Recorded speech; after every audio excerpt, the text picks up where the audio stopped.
नमस्कार, मैं शगुफ्ता खान और आप देख रहे हैं हिंद न्यूज़ लाइव का खास एपिसोड। आज हम बात करेंगे भारत के पहले उपराष्ट्रपति डॉक्टर सर्वपल्ली राधाकृष्णन के बारे में। इनका जन्म 5 सितंबर 1888 को तमिलनाडु के छोटे से गांव तिरुमनी में ब्राह्मण परिवार में हुआ था।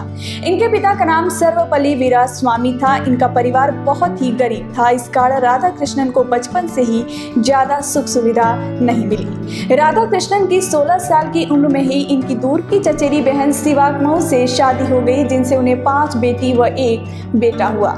इन्होंने अपनी शिक्षा की प्रारंभ गांव से ही की। आगे की शिक्षा के लिए इनके पिता ने लूथर मिशन स्कूल तिरुपति में दाखिला करा दिया। सन 1900 में उन्होंने वेल्लूर के कॉलेज से शिक्षा ग्रहण की। 1906 में दर्शन शास्त्र में एमए किया। राधाकृष्णन जी को पूरे जीवन शिक्षा के क्षेत्र में स्कॉलरशिप मिलती रही। 1909 में राधाकृष्णन जी मद्रास प्रेसिडेंसी कॉलेज में दर्शन शास्त्र के अध्यापक बन गए। सन 1916 में मद्रास रेजिडेंसी कॉलेज में दर्शन शास्त्र के सहायक प्राध्यापक बने। 1918 में मैसूर यूनिवर्सिटी के द्वारा उन्हें दर्शन शास्त्र के प्रोफेसर के रूप में चुना गया। इसके बाद वो इंग्लैंड के ऑक्सफोर्ड यूनिवर्सिटी में भारतीय दर्शन शास्त्र के शिक्षक बन गए। शिक्षा के प्रति रुझान ने उन्हें एक मजबूत व्यक्तित्व प्रदान किया। राधाकृष्णन जी ने अपने लेखों और भाषणों के माध्यम से समूचे विश्व को भारतीय दर्शन शास्त्र से परिचित कराने का प्रयास किया।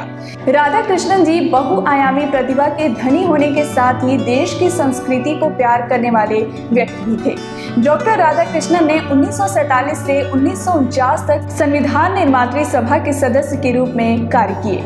संसद में सभी लोग उनके कार्य और उनके व्यवहार की बहुत तारीफ करते थे। अपने सफल एकेडमिक करियर के बाद उन्होंने राजनीतिक में अपना कदम रखा। 13 मई 1952 से 13 मई 1962 तक वे देश के उपराष्ट्रपति रहे और 13 मई 1962 को ही वे भारत के राष्ट्रपति चुन लिए गए। राजेंद्र प्रसाद की तुलना में इनका कार्यकाल काफी चुनौतियों भरा था। उनके काम को लेकर विपक्ष का भी पूरा सहयोग मिलता था। शिक्षा और राजनीतिक में सर्वोत्तम योगदान देने के लिए डॉक्टर राधाकृष्णन जी को सन 1954 में भारत रत्न से सम्मानित किया गया। 1962 से राधाकृष्णन जी के सम्मान में उनके जन्म दिवस 5 सितंबर को शिक्षक दिवस के रूप में मनाने की घोषणा की गई। सन 1962 में डॉक्टर राधाकृष्णन को ब्रिटिश एकेडमी का सदस्य बनाया गया। पॉप जॉन पॉल ने इनको गोल्डन स्पर भेंट किया। इंग्लैंड सरकार द्वारा इनको ऑर्डर ऑफ मेरिट का सम्मान प्राप्त हुआ। डॉक्टर राधाकृष्णन ने भारतीय दर्शन शास्त्र और धर्म के ऊपर बहुत सी किताबें लिखी, जिसमें गौतम बुद्धा, जीवन और दर्शन, भारत और विश्व शामिल है। 1967 के गणतंत्र दिवस पर डॉक्टर राधाकृष्णन ने देश को संबोधित करते हुए यह स्पष्ट किया था कि वह किसी भी सत्र के लिए राष्ट्रपति नहीं बनना चाहेंगे और बतौर राष्ट्रपति ये उनका आखिरी भाषण रहा। 17 अप्रैल 1975 को एक लंबी बीमारी के बाद डॉक्टर राधाकृष्णन का निधन हो गया। डॉक्टर राधाकृष्णन की मृत्यु के बाद 1975 में उन्हें अमेरिकी सरकार द्वारा टेम्पल्टन पुरस्कार से सम्मानित किया, जो कि धर्म के क्षेत्र में उत्थान के लिए प्रदान किया जाता है।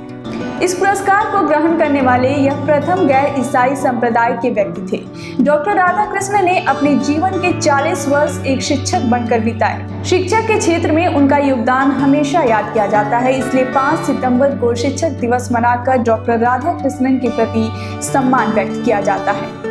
आज के एपिसोड में बस इतना ही। मिलते हैं कल शाम 7 बजे एक नए एपिसोड में एक नए हस्ती के साथ। तब तक के लिए बने रहिए हिंद न्यूज़ लाइव के साथ। जय हिंद, जय भारत।